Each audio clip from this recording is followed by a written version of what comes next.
Всем привет! Сегодня будем готовить азербайджанский плов.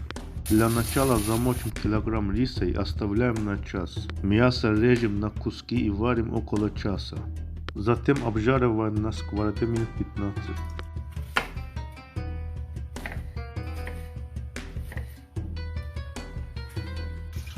Рис промыт до прозрачной воды.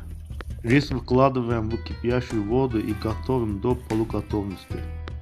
Сливаем воду. Добавляем к мясу лук, обжариваем еще 15 минут. Затем соль, перец по вкусу. Бульон выливаем обратно.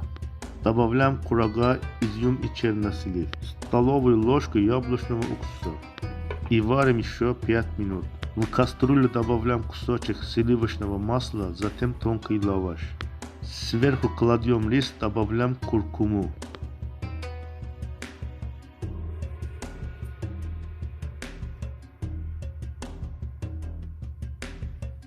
Томим на медленном огне минут 20. И праздничное блюдо готово. Обязательно попробуйте. Всем приятного аппетита!